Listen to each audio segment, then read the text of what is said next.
أعوذ بالله السميع العليم من الشيطان الرجيم بسم الله الرحمن الرحيم الحمد لله رب العالمين وبه نستعين وصلى الله على سيدنا محمد وأطهر الطاهرين وعلى الله دائم أجمعين من الآن إلى قيام يوم الدين آمين رب العالمين.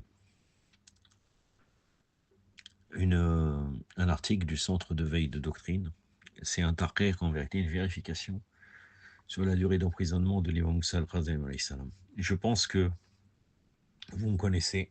Vous savez très bien que j'aime beaucoup les vérifications historiques, et notamment, surtout quand elles remettent en cause ce que pensent beaucoup de gens, alors que parfois c'est erroné. Là, vous allez voir les divergences qu'il y a pu avoir sur ce sujet-là, et je considère vraiment que c'est un sujet important et très intéressant. Donc je commence l'article. Les estimations des chercheurs concernant le nombre d'années que l'imam Moussa ibn Ja'far al-Kazem alayhi salam a passé dans les prisons abbassides varie allant de 4 ans à plus de 20 ans. On attribue aux défunts, donc là il marque Imam al-Shirazi, mais moi je me porte en faux de ce type d'application, de nomination concernant un savant. Donc là on dirait Sayyid Mohammed Shirazi, rahmatullah alayh. Donc le marja, le frère de le marja actuel, Sayyid Sadiq Shirazi. Il a rapporté, d'après certains ouvrages, que la durée de son emprisonnement fut environ 24 ans. Le défunt Shir el-Waili, l'égareur égaré, l'arnatullah alayh, quand à lui, le fameux khatib, quand à lui, a indiqué lors d'une de ses assemblées enregistrées qu'elle fut de 18 ans, précisant que le minimum mentionné dans les récits est de 12 ans. La revue El-Iqa, El-Ilma, publiée par les ulama de Beyrouth, a pour sa part indiqué que l'imam al-Khadim alayhi salam passa dans les prisons d'Haroun el-Rachid, el-Abbasi, l'arnatullah alayh, près de 14 ans de manière intermittente.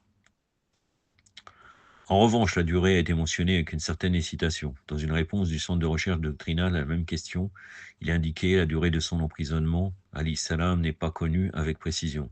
Certains historiens disent 4 ans, d'autres disent 7 ans, et d'autres encore disent 14 ans. Quoi qu'il en soit, nous savons que l'imam, alayhi salam, a passé une période non négligeable en prison jusqu'à qu'il soit tué en martyr, injustement et en pleine résignation à la volonté divine. Pardon. Pour aborder cette question, commençons par énoncer quelques prémices. Premièrement, la tendance de certains à exagérer la durée d'emprisonnement pour mettre en relief l'injustice subie par l'imam, alayhi salam, pourrait ne pas être justifiée. En effet, nous considérons que l'emprisonnement du Hajj d'Allah, preuve d'Allah, sur ses créatures et de son wali, parmi ses serviteurs, est une chose intrinsèquement répréhensible pour la raison, l'aqlan, et constitue un péché majeur interdit par la loi religieuse, sharia, Charan, ou même s'il ne durait qu'un seul jour, à plus forte raison s'il se prolongeait d'une année ou plusieurs années. L'imam, alayhi salam, dont les paroles doivent être entendues et les ordres obéis, et qui occupe une position analogue à celle du prophète, élu, sallallahu alayhi wa alayhi, en ce qui concerne son inviolabilité, l'obligation de le suivre et son statut de voie vers le Créateur, il n'est pas permis à un gouvernant de porter atteinte à ses droits, ne serait-ce que pour une parole blessante. Que dire alors de le priver de sa liberté et de l'emprisonner?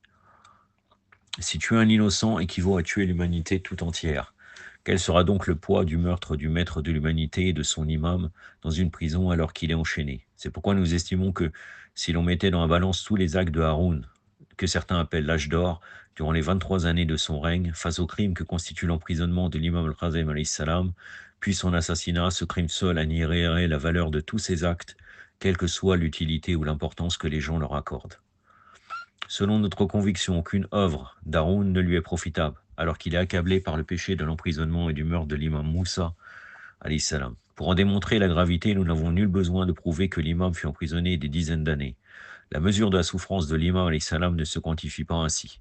Un seul jour d'emprisonnement de l'imam suffit à révéler l'étendue des péchés d'Haroun, montrer la perte subie par la communauté privée de son lien avec l'imam, alayhi salam, démontrer l'énormité de l'atteinte portée au statut de l'imama et de la wilaya, exposer l'audace à violer ce qu'Allah a établi comme sacré et vénérable. Deuxièmement, ici nous pointons du doigt la critique envers les historiens et traditionalistes qui ont simplement mentionné que l'imam Moussa ibn Ja'far alayhi salam est décédé ou a été emporté telle année ou à Bagdad.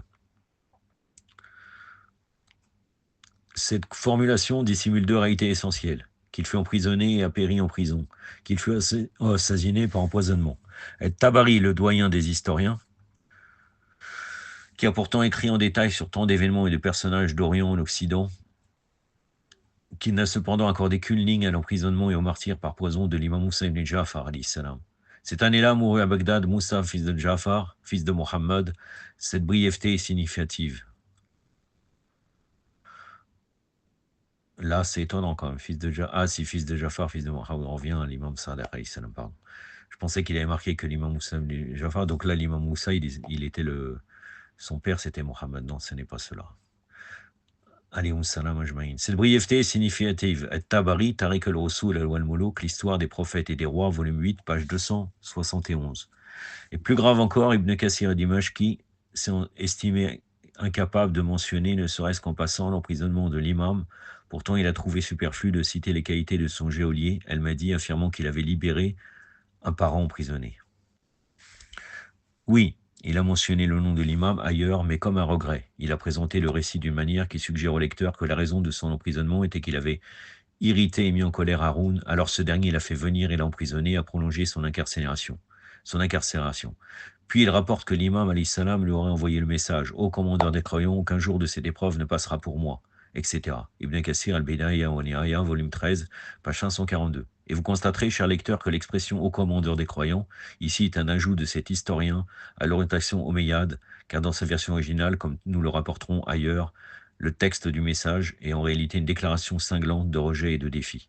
Troisièmement, il est nécessaire de distinguer entre le registre de la poésie et ses équivalents et le registre de la recherche rigoureuse. La poésie repose généralement sur l'exagération dans la représentation des scènes, au point qu'on a dit le plus douce des poésies est la plus mensongère. Plus l'image y est grandiose, plus elle renforce la puissance du discours.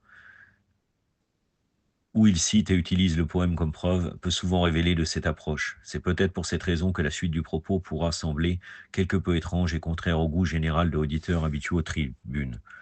De la même manière, ceux qui défendent des avis différents sont également parvenus à leurs conclusions en cherchant délibérément à atteindre la vérité et la justice. Quatrièmement, nous ne trouvons pas dans les ouvrages que nous avons consultés ou dans ceux d'autres auteurs des récits qui déterminent avec précision cette durée, ni de la part des imams infaillibles alayhim salam par les descendants de l'imam al-Razem alayhi salam, ni de la part des historiens ayant écrit sur cette période. Par conséquent, nous attribuons à une simple étourderie verbale les affirmations de certains érudits qui attribuent une durée spécifique à des récits traditionnels en déclarant que les récits disent ceci ou cela, car il n'existe tout simplement pas de tradition de ce genre. L'évaluation reste donc fondée sur des conjectures, des probabilités et l'exploitation de certains textes historiques. Les plus importants, selon nous, sont les textes qui évoquent l'emprisonnement de l'imam par Mohammed el-Mahdi, al-Rabasi, l'arnatullah alayh, pendant un certain temps, puis sa libération suite à un rêve, comme nous l'avons rapporté de sources chiites et non chiites précédemment citées, ou bien sur la base de ce qu'a mentionné At-Tabari en traitant l'information brièvement et en y voyant un mérite pour El-Mahdi. Aktafi, Badal Qadr, sallallahu alaihi wa sallam, Muhammadin wa atrati al-Tahirin.